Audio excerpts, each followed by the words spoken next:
Hello, everyone, and welcome back to Deadly Gaming, hosted by me, Deadly, aka Scott, aka Deadly Canuck, and all the other monikers that I go by. We're back in our Minecraft world. I've been only a little bit busy in our off camera. Finished a little bit of caving. I think I got 11 diamonds in that cave system that we were in episode 1. Joe, just to double check, yes, we are on difficulty hard. We don't want to make that mistake again. Um, some things about this playthrough, because I do find it a challenge to stay interested in a single player playthrough of Minecraft, and the reason being is because the social aspect of Minecraft is so much fun when you're on a server with other people. And so I want to make this unique and challenging. And so how I think I'm going to do that is I'm not going to farm XP in any sort of way. You'll see that I have 27 XP. And I got that entirely from mining, entirely from redstone, coal, things like that. So I'm going to stay away from abusing dungeons or making mob spawners and things like that. So that in enchantments, if I get a really good enchantment and that sort of thing, it's far more luck than it is grinding, and yeah, and with 1.8 coming out and the new enchanting system, which doesn't eat away all 30 levels and it uses lapis, that sort of allows, I think, for this kind of gameplay. It sort of takes away the need to exploit the game in order to get enchantments. So right now we're gathering some spruce wood because aside from, I guess, acacia wood, the new acacia wood in the safari biomes, is something that I am lacking at the moment, and I'm in the process of building just a small little house. I'm not the best builder in the world, but I am getting better. I'm far more a utility than an aesthetic kind of guy in building. I'll show off my one thing I will do on the server is one thing I will do on the server that I'm currently on is I'm going to show off my secret little nether base that I built once I finish constructing it. I'm about 2/3 done, but it's pretty cool. I'm pretty proud of myself, and as far as that building is concerned. So I'll show you my haul from the little caving expedition, and then as I finish up, you can see the skeleton. Oak wood was just sort of a placeholder. Spruce wood tends to go much better, which is why I've run out and started gathering it.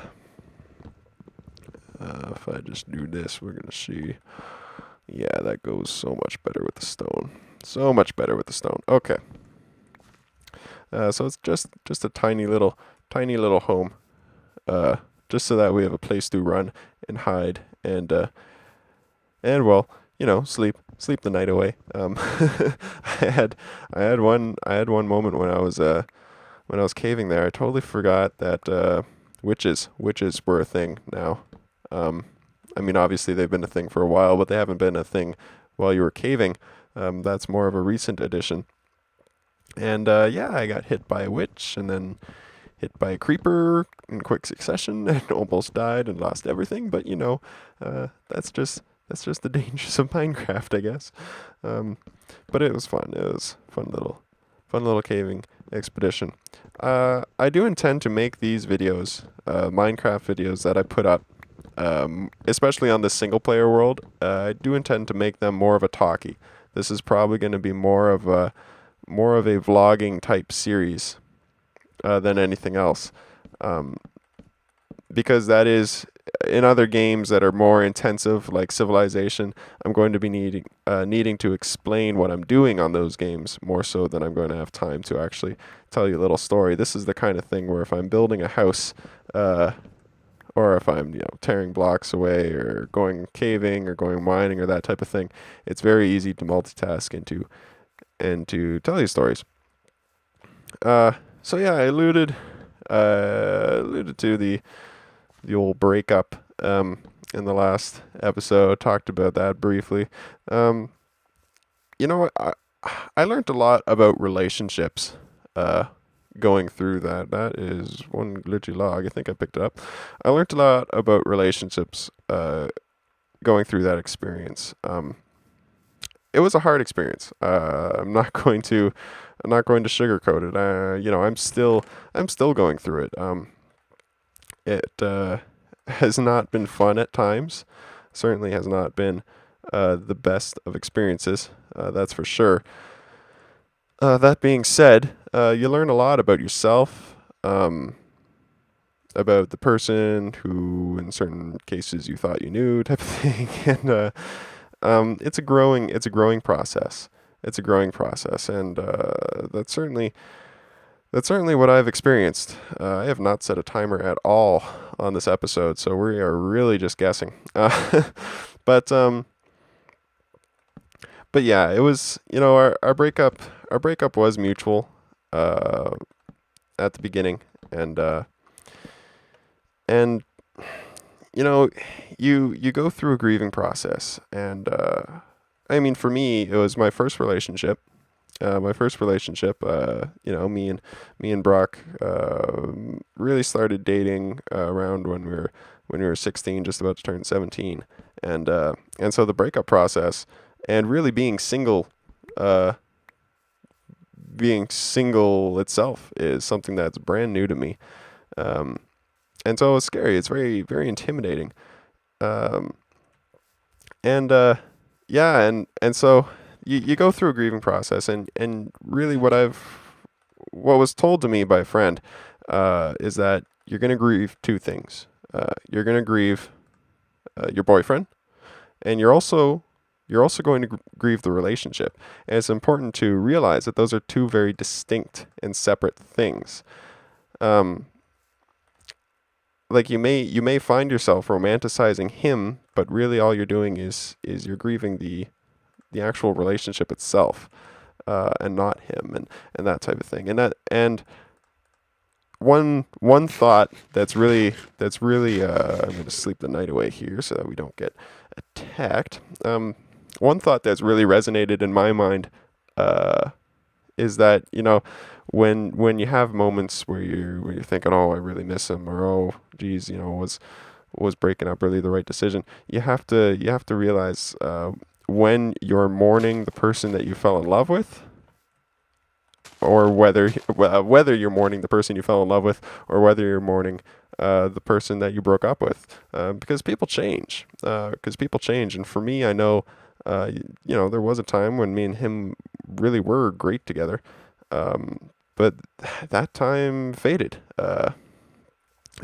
Some changes occurred. There is no sand around here.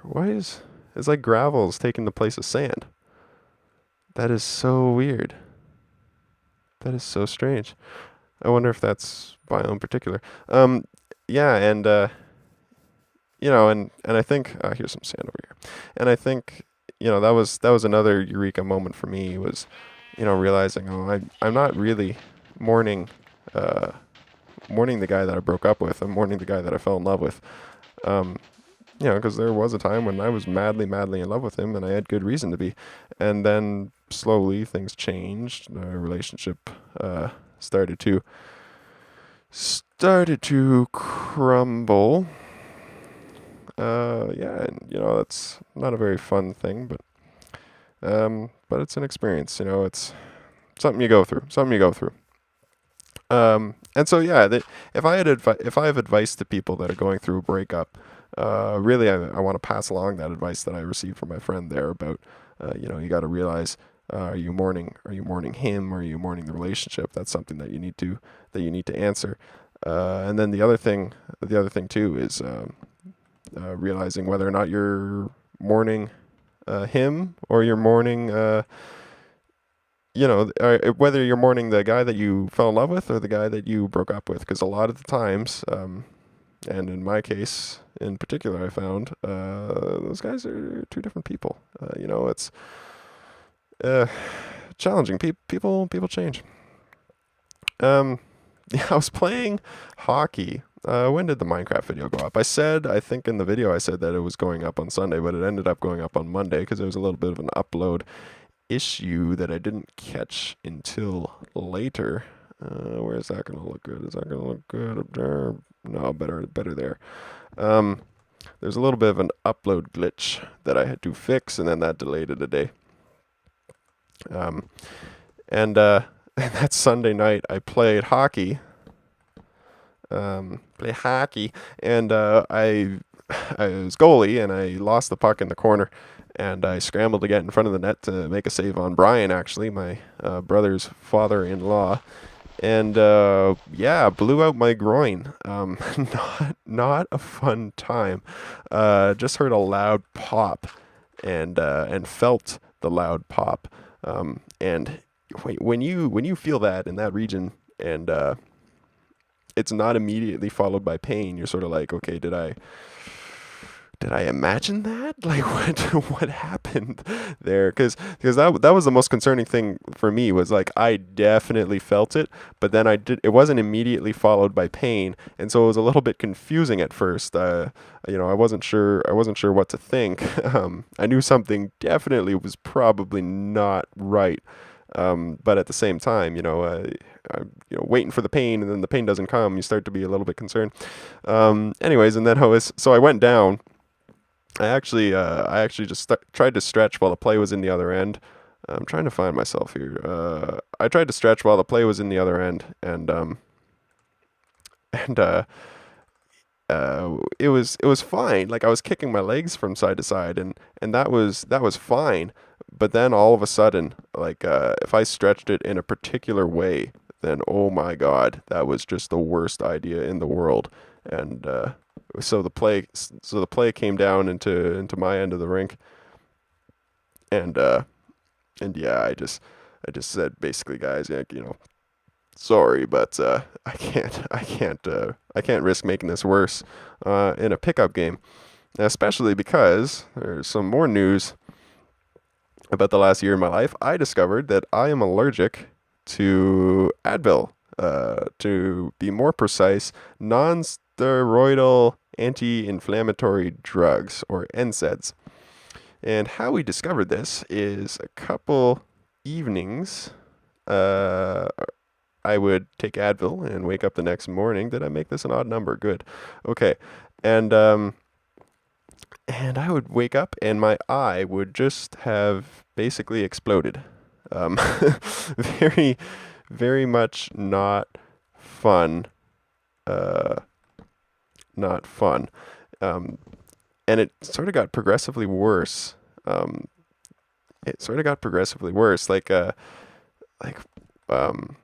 would wake up, and I woke up, I think the first time it happened was April.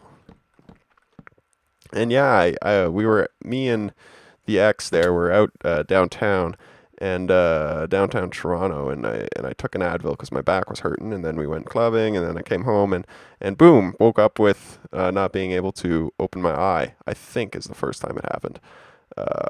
And then it happened a second time where you woke up and all of a sudden the eyes exploded. I don't like that. We're gonna fix this. That doesn't look good either. Maybe we go full block. Yeah, we go full block. We go full block there.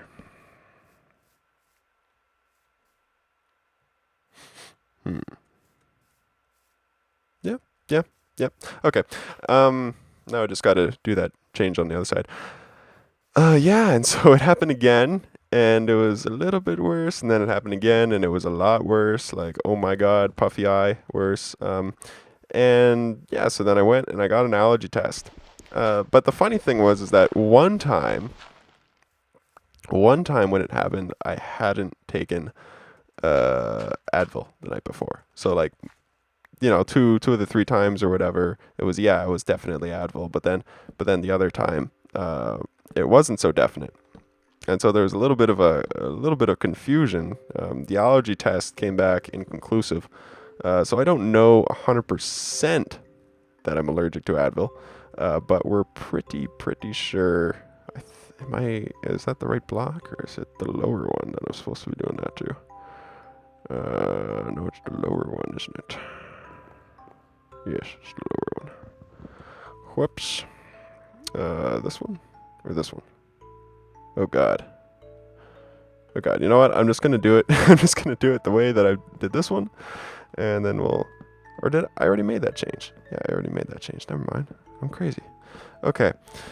So yeah, the allergy test was totally inconclusive. I don't know if you've ever had an allergy test before, but they have a whole bunch of little vials or whatever of all those different sorts of things that you can be allergic to, like grass, pollen, dog hair, cat hair, all that sort of stuff. And they prick your arm, and then they put a drop on it so that it enters your skin. And yeah, I reacted to absolutely nothing in there. And so then had the meeting with the allergist, and he was basically like, okay, so there is a way that we can be sure that you're allergic to Advil, and that's that we take you to a hospital. We give you aspirin, which is in the same family of drugs, and then we see what happens. You'll be at a hospital, but safety first type of thing. And I was like, yeah, okay, so maybe we just avoid Advil, and we call it a day as far as I'm concerned. You go like this. And I think that's good. How's that looking? How's that looking on this end? That's an oversight. That's an oversight. So what are you, what is this area? That's a half slab, and that's a stair. Okay, so we'll fix that. And fix that. Yes. That's looking good. Fix. And that, I'll have to fix that on the inside, but that looks good.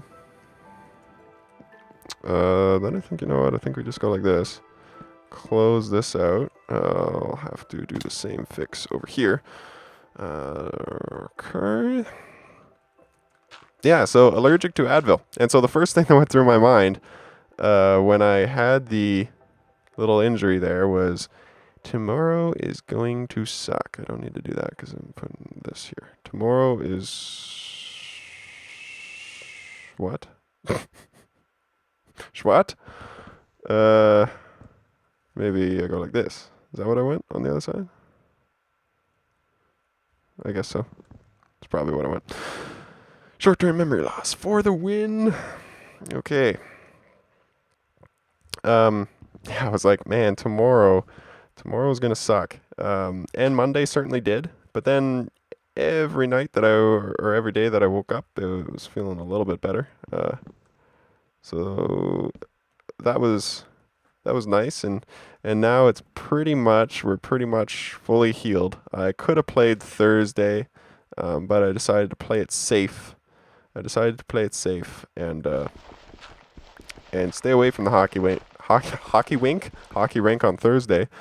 To have another day of rest. I'm just gonna sleep off the night again. So if I've worked 2 full days, we're around 20 minutes, correct? Correct, I think so. Yeah. So there you have it. I'm recovering from a groin injury. I do play hockey. This is probably going to be our Saturday night episode. It's currently Friday. It's sort of a derpy looking roof, but whatever. It's just a starter home, and like I said, I'm not the best builder in the world. Yeah, so this is probably going to be going up Saturday night, because Saturday afternoon we're going to have that Civilization live stream. So hopefully some of you who appreciate both games will have watched both of these. So yeah, this is... Whoa. We need to fix a couple things in here. Maybe like that, yeah. And maybe like that. Doesn't look too bad. We'll get some... Oh, maybe something like that looks good. Yeah. So yeah, that's it for this episode. This is just a small little home. I'll probably flesh it out before you see it next. I don't know if I like those sticking out. We'll decide that later. Anyways, that's it for today, guys. I will see you all next time.